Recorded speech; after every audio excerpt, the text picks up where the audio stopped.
So back in 2017, 2018, I was working for this property manager, and he had apartments all over Providence, the east side of Providence, Newport, Narragansett, all over Cumberland, Rhode Island. He owned like a whole complex out there. This was his house. He had two houses, one in Providence and one in Newport. I did the penthouse in this house here. Used to be a bed and breakfast, but we renovated it from like, it hadn't been touched probably in 50 years. It had a elevator in it and all this stuff. I refinished the elevator, all kinds of refinishing work. So one day I get a call, Pete, come right to the office, don't go to the job.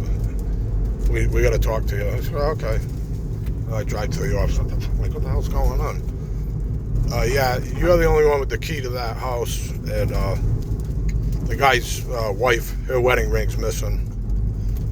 I'm like, yeah, but I wasn't working in the house. I was working upstairs. I haven't been in the house in months. I only go through like there was like a couple of apartments, and you go up the stairs, and that would get you to the penthouse, I guess you call it.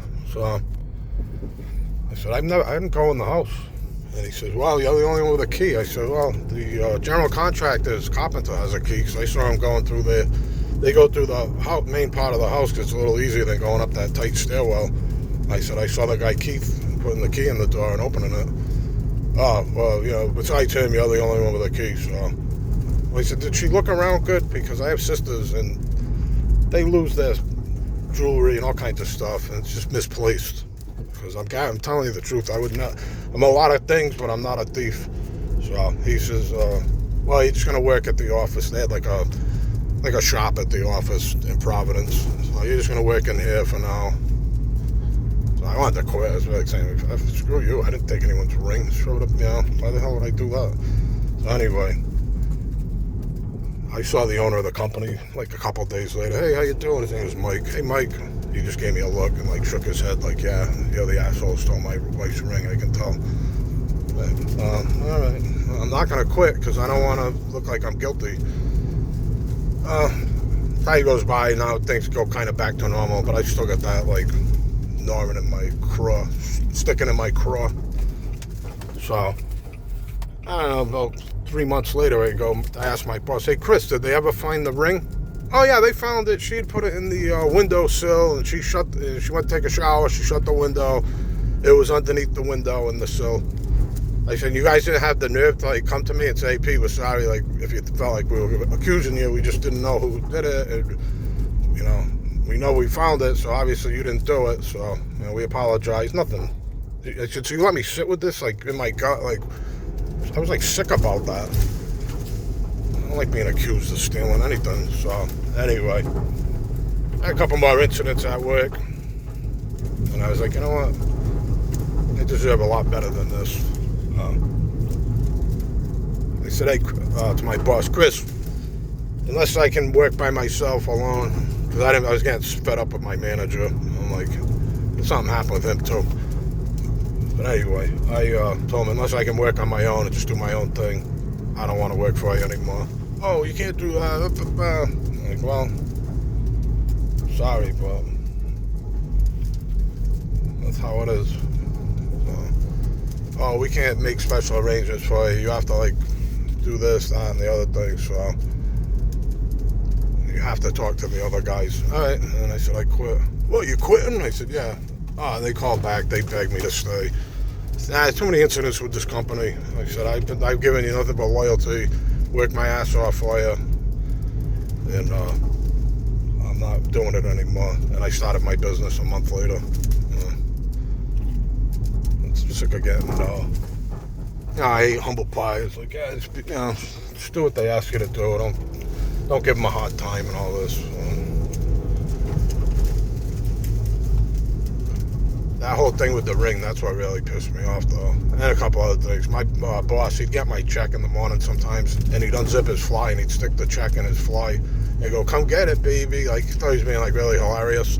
And I tried kicking him in the nuts one day as hard as I could, and I missed him. And he was like, whoa. I'm like, hey. I'm like, just hand me my check like a man, I don't want you playing these games, sticking my check in your crotch. I don't think it's funny at all. I got back to the owner. He said, oh, that's just the guys goofing around at work. That's not a big deal. I was like, yeah, it is a big deal. How'd you like me? I asked my boss, I said, how'd you like it if Mike stuck your check in his crotch and said, come get it, baby? You think he'd stick around here? Oh, you fake. He turned all red, my boss, turned bright red. He knew I was right, and he got embarrassed, and he didn't know what to say. Yeah, I guess you're right, Pete. You got like all, yeah, I agree with you. It's not right. I said, yeah, it's not right. So, anyway, that's the... I drive by that guy's house now as I'm going to these huge projects.